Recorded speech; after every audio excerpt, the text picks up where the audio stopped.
Yudi namanya. Terus ini kami sedang berada di pemakaman Muslim Bosnia.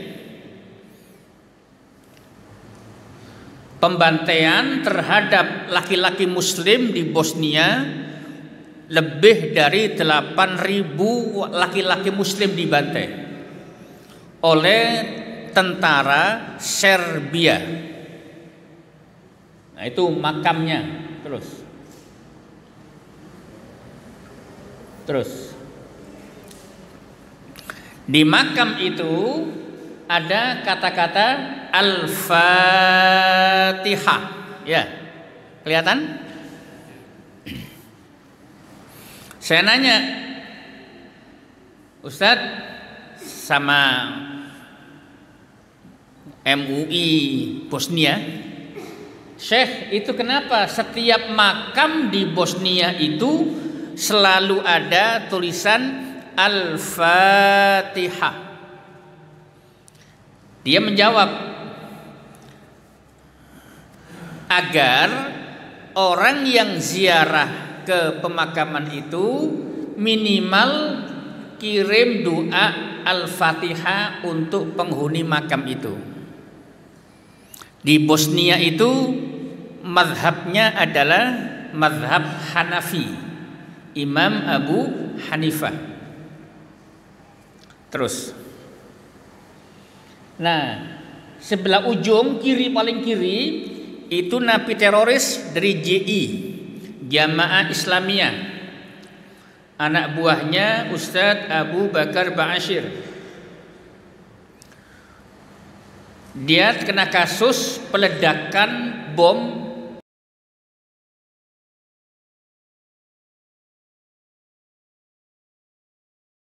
Assalamualaikum warahmatullahi wabarakatuh. Innal hamdalillah nahmaduhu wa nasta'inuhu wa nastaghfiruh wa na'udzu billahi min syururi anfusina wa min sayyiati a'malina.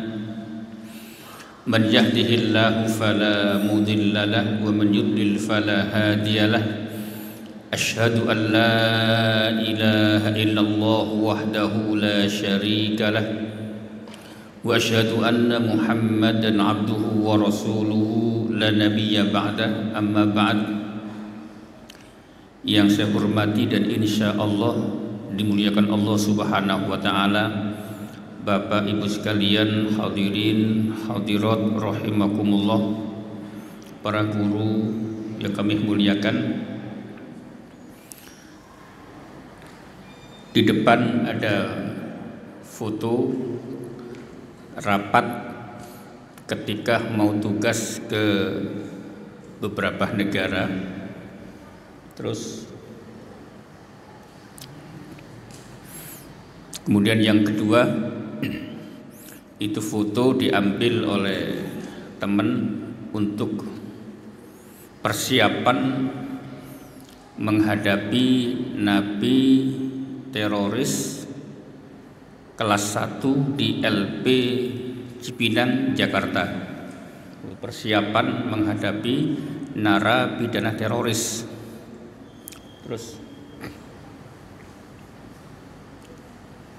ini persiapan berangkat ke Eropa. Terus di sebelah kanan saya itu penulis buku tentang teroris, keluar masuk penjara, berdakwah melalui buku untuk menyadarkan para napi teroris agar kembali ke pangkuan NKRI. Yang tengah mantan teroris itu. Terus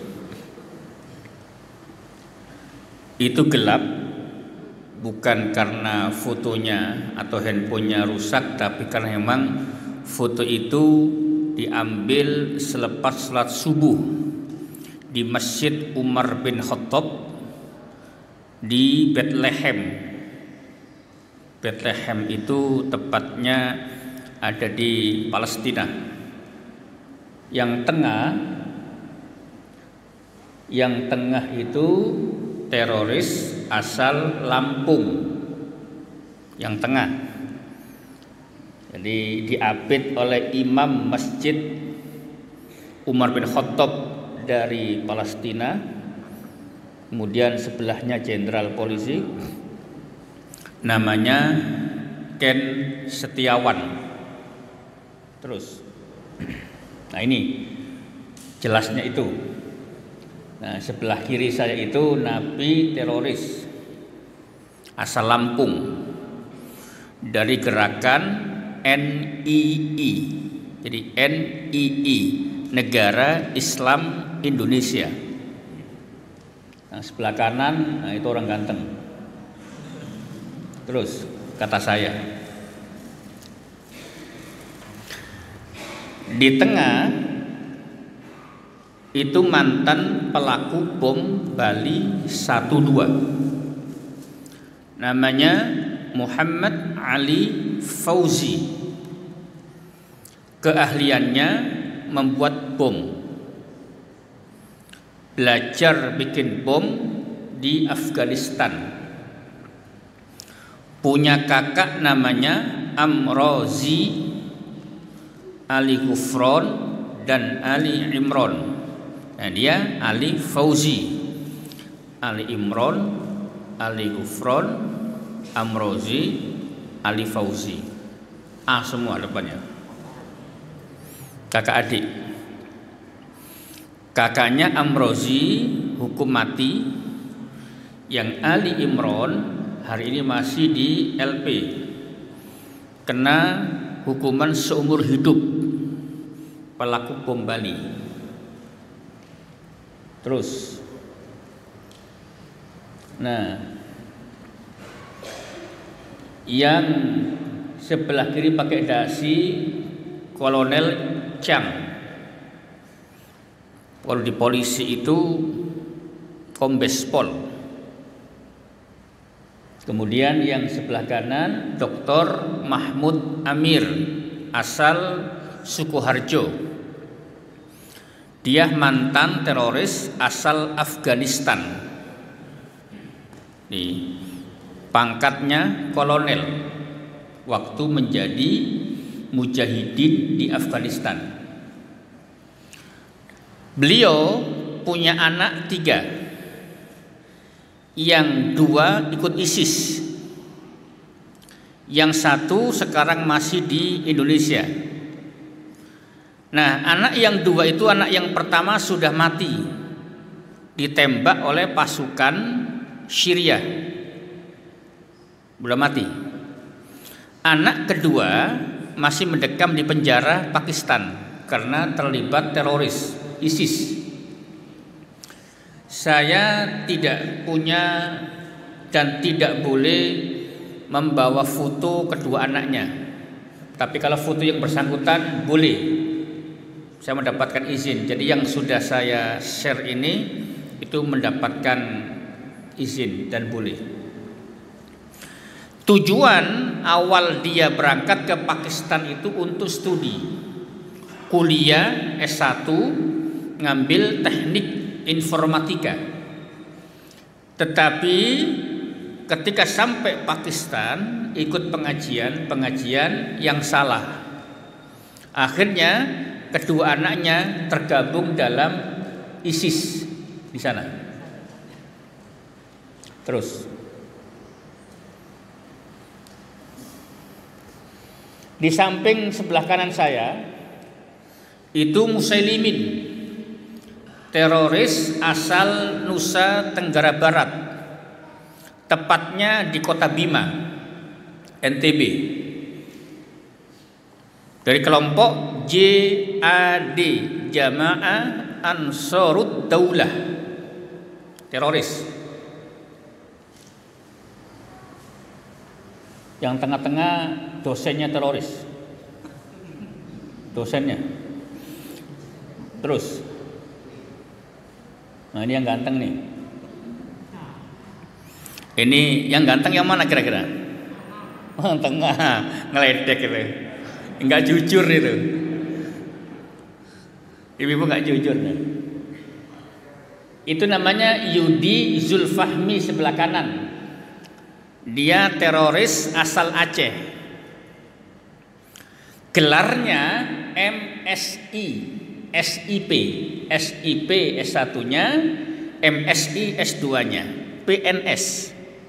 Dosen IPDN Bandung. Menjadi teroris karena ikut pengajian di luar komplek IPDN. Gitu. Ikut jaringan Al-Qaeda. Ikut jaringan lagi ISIS. Ikut lagi JAD. Nah ini, tapi sekarang sudah sadar. Jadi dia itu mau bicara sama saya setelah 4 hari kumpul.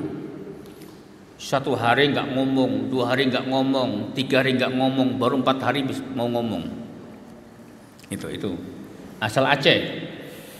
Dia meninggalkan PNS-nya untuk mendapatkan pahala syahid. Pengen syahid, akhirnya meninggalkan PNS-nya, meninggalkan istri dan anaknya, berangkat. Nah, itu Yudi namanya. Terus ini kami sedang berada di pemakaman Muslim Bosnia. Pembantaian terhadap laki-laki Muslim di Bosnia, lebih dari 8.000 laki-laki Muslim dibantai oleh tentara Serbia. Nah itu makamnya. Terus di makam itu ada kata-kata Al-Fatihah. Ya, kelihatan? Saya nanya, Ustadz, sama MUI Bosnia, Syekh, itu kenapa setiap makam di Bosnia itu selalu ada tulisan Al-Fatihah? Dia menjawab, agar orang yang ziarah ke pemakaman itu minimal kirim doa Al-Fatihah untuk penghuni makam itu. Di Bosnia itu mazhabnya adalah mazhab Hanafi, Imam Abu Hanifah. Terus, nah sebelah ujung kiri, paling kiri itu napi teroris dari JI, Jamaah Islamiyah, anak buahnya Ustadz Abu Bakar Ba'asyir. Dia kena kasus peledakan bom Jawa Tengah, Jakarta. Namanya Ustadz Mahmud,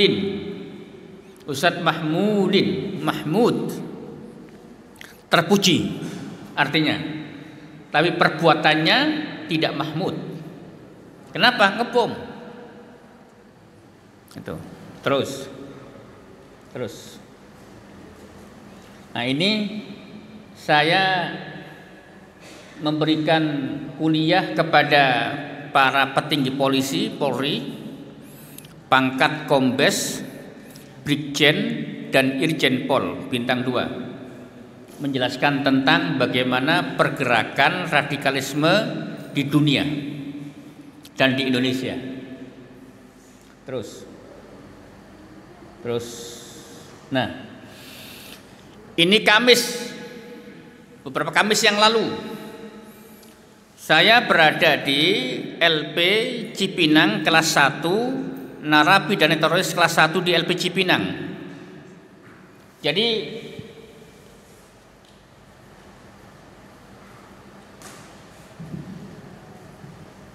ini masih muda-muda ini, lebih banyak yang muda dibanding yang tua anak teroris ini. Anak UI, ITB, UNES, Jember, anak Universitas mana itu? Sulawesi itu loh, Makassar. Unhas ya? Unhas. Jadi ini anak pinter-pinter itu, anak pinter-pinter. Anak pinter-pinter masih muda jadi teroris. Itu. Tapi bukan teroris buatan, memang mereka teroris. Kan orang sering nggak tahu itu buatan, enggak. Memang asli teroris. Karena ada sanadnya, ada sanadnya. Sanadnya kemana? Sanadnya ada yang di Afghanistan, ada yang ke Syria, ada yang ke Irak begitu. Itu mata rantainya. Jadi bukan buatan polisi, bukan buatan BIN, bukan buatan BNPB, bukan. Memang asli terpapar. Saya ngomong begini, saya bukan polisi, saya bukan PNS, jadi saya bebas ngomong.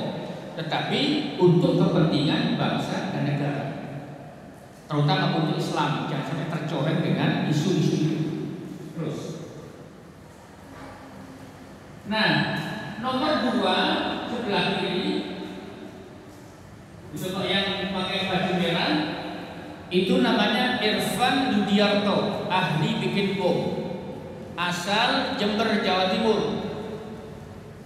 Anaknya hafal Quran dalam usia 12 tahun.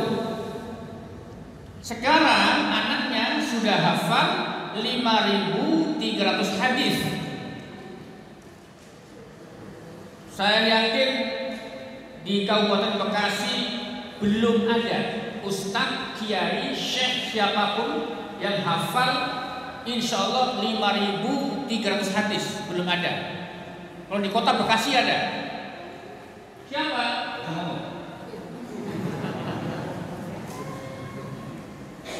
Itu Pak. Itu ngeledek. Kalian anak UI, kalian anak ITB, Brawijaya, cemen tuh begitu ngomongnya. Kenapa cemen? Masa bikin bom aja kuliah 6 tahun, saya 8 bulan di Afghanistan bikin bom 2 ton begitu. Kalian bikin senapan sudah kalibernya kaliber pendek, nggak canggih, kuliah 4 tahun ITB, ngapain ITB begitu dia. Kenapa? Karena saya langsung praktek, kalian banyak teori, hitung ini, hitung itulah, kalah kelamaan gitu. Nah itu, adik anak-anak mahasiswa diledekin oleh dia. Nah itu betul-betul bikin bom. Dari 2 kilo sampai 2 ton gitu. Siapa gurunya? Alumni Afghanistan. Terus ini saya imam sholat, mereka masih pakai sholat karena jenggot saya panjang, celana cingkrang, maka saya bisa ngimam mereka. Kalau bapak-bapak yang nggak punya jenggot nggak boleh jadi imam. Ya memang begitu, mereka nggak mau. Mereka nggak mau. Nah, ini baru kemarin saya cukur nih, baru kemarin. Karena tugas nanti baru ketemu bulan Maret. Terus ini nanti teroris. Yang di tengah, yang tinggi itu gurunya teroris. Maksudnya gurunya itu guru yang menyadarkan.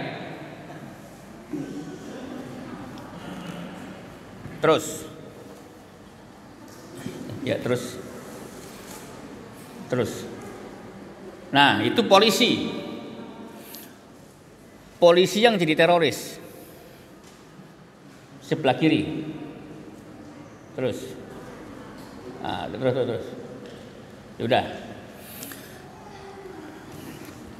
Sebetulnya saya ingin menyampaikan yang banyak, cuman karena pagi ini ada santunan, saya singkat saja. Kenapa anak-anak muda kita tergiur dengan kegiatan itu? Yang di LPC Pinang saja. 1, karena anak-anak muda itu, Bapak Ibu sekalian, pengetahuan agamanya kosong. Jadi mereka anak-anak yang pinter secara intelektual, tapi kosong pengetahuan agama. Itu yang dicari. Di putra-putri Bapak Ibu pinter, tapi nggak bisa ngaji, nggak ngerti ilmu tauhid, nggak ngerti ilmu fikih. Akhirnya apa? Gampang dimasuki. Makanya sering saya sampaikan, agar anak kita kuliahnya tidak sampai terpapar paham seperti itu, harus dibekali. Saya siap, umpama jamaah Masjid Al-Fajar ini mau kuliah, silakan putra putri bapak dikumpulkan di mana, saya siap memberikan bekal.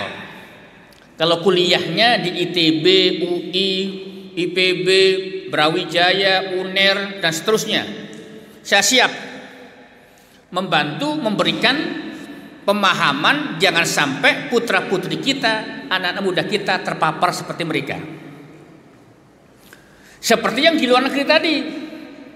Yang di luar negeri itu tujuannya kuliah, tapi kenapa ikut ISIS? Bahkan sampai mati ditembak oleh pasukan Syria, itu Pak. Dan itu nyata. Kalau tidak percaya, kapan-kapan ke Syria. Sekarang sudah mulai aman, tapi COVID belum boleh masuk. COVID ini belum boleh masuk. Santri saya ada yang kuliah di Damaskus, Syria. Kalau teman lebih banyak lagi begitu. Jadi banyak anak-anak muda ikut berjuang atas nama jihad fisabilillah, bergabung sama ISIS. Sekarang ISIS kalah. ISIS kalah, pindah ke jamaah yang lain namanya JAD, Jamaah Ansarud Daulah.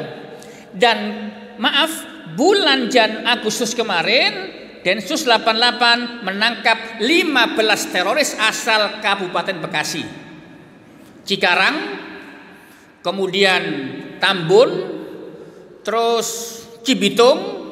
Ini mana nih? Oh, Cikarang. Oh, Cikarang juga kan? Gitu, Pak. Kenapa? Karena mereka punya semangat berislam tapi tanpa ilmu yang mendalam. Semangat beribadah tanpa ilmu yang mendalam. Semangat. Satu contoh. Ada seorang ayah, seorang ibu dan 2 anak laki-laki hari ini masih di Syria, tidak bisa pulang. Mereka bukan orang miskin, bukan orang miskin, tinggalnya saja di legenda wisata Cibubur. Mobilnya bagus, punya bisnis, tapi gara-gara mendengarkan ceramah yang ngawur asal asal Bandung, judulnya kiamat, apa kata dia? Kiamat sudah dekat. Tahun 2040, 2020, 2012 meleset kan, nggak jadi kiamat. Terus 2020 tinggal Desember besok nih, tunggu. Makanya yang belum nikah duluan, mumpung belum kiamat. Kata Ustadz kiamat 2020. Ustadz kiamat yang lain asal Medan kiamat 2040. Nah, Ustadz sudah nggak ada kayaknya. Kita udah nggak ada deh. Kecuali kita kasih usia 95 tahun oleh Allah. Kan begitu. Pak Taufik, apa sih korelasinya? Apa korelasi ceramah kiamat dekat dengan teroris? Ada. Jadi negatifnya ada, positifnya ada, meskipun ngawur tapi ada positifnya, ada negatifnya. Tapi tetap saja namanya ngawur, ya negatif. Kenapa ngawur? Karena tak seorang pun ulama besar, ahli tafsir, ahli hadis, ahli fikih yang memberikan angka berupa tahun kiamat. Maaf, tadi di Grand Wisata juga begitu. Saya telat gara-gara habis kuliah subuh. Pertanyaannya banyak banget. Sampai nyampe sini jam berapa tadi? Jam 7:30 kurang. Sarapannya juga buru-buru. Nanti lanjut lagi boleh. Saya pakai soto kudus. Ya. Apa korelasinya Pak Taufik? Jadi kata hamba Allah asal Cibubur ini, Mas Taufik, kiamat sudah dekat. Waktu ngomong 2017. Kenapa dekatnya? Karena sang ustaz menyampaikan kiamat 2020, 3 tahun lagi kan? Waktu itu. Apalah artinya harta saya yang sebanyak ini, miliaran uang saya Pak Taufik. Apa artinya harta yang banyak? Kiamat sudah dekat, nggak ada gunanya. Alhamdulillah begitu. Ketemu ladang pahala, ladang jihad di Syria. Saya akan bergabung dengan ISIS untuk menegakkan khilafah sedunia di Syria, Irak. Mumpung ada ladang jihad, saya berangkat, keluarga saya, anak istri saya, harta saya infakkan semua. Sekarang sudah miskin. Bukan masalah miskinnya, sengsara. Kenapa? ISIS sudah kalah di Syria. ISIS kalah, dan ternyata yang paling mengenaskan, janji-janji khilafah, janji-janji jihad ternyata bohong belaka. Yang terjadi pembantaian umat Islam terhadap umat Islam, pembantaian manusia terhadap manusia, pembantaian seorang muslim kepada muslim lainnya yang ada di Syria. Apa itu jihad? Gitu loh.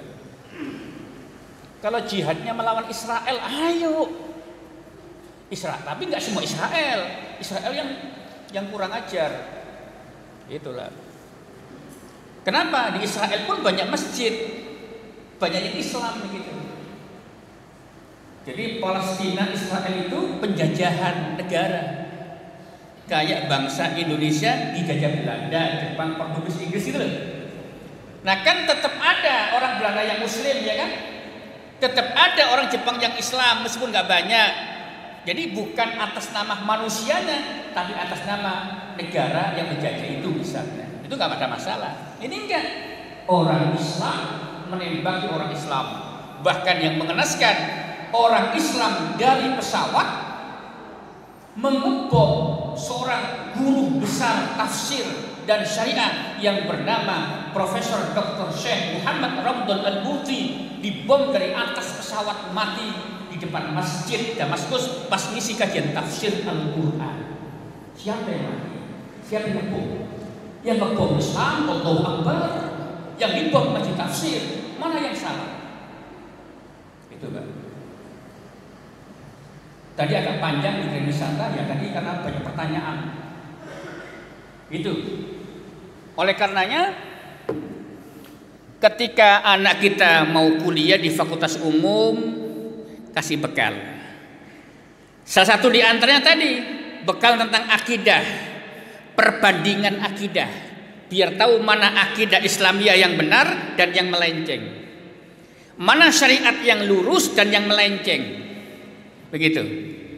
Yang kedua, pesan saya, jangan ikut pengajian yang sifatnya eksklusif.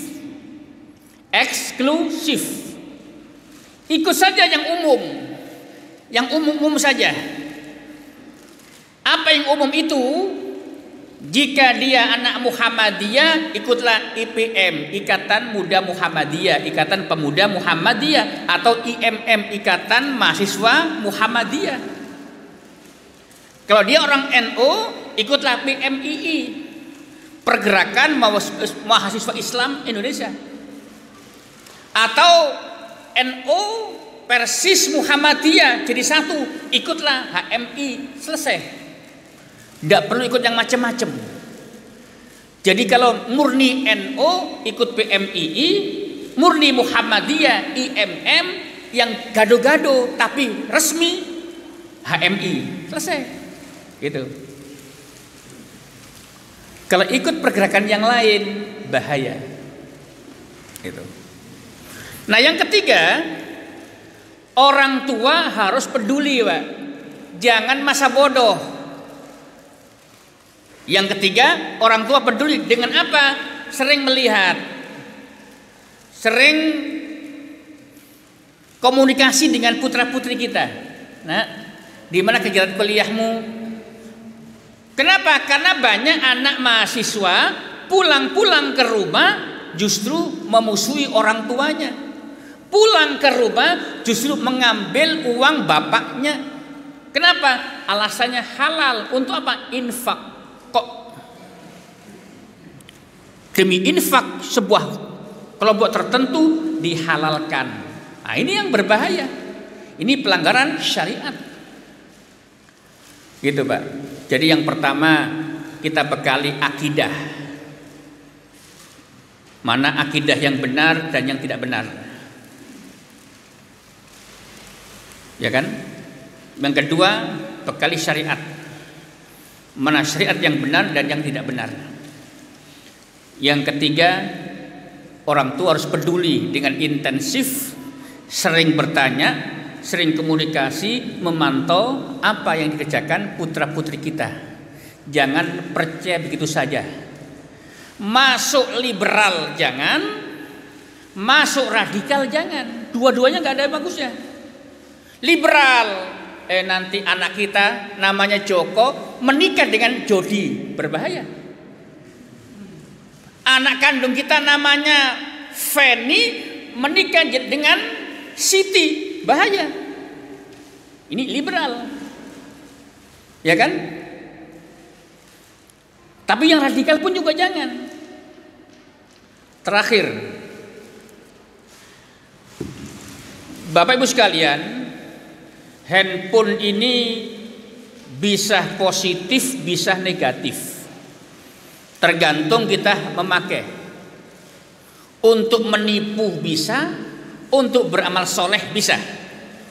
Menambah keimanan bisa, mengurangi iman juga bisa.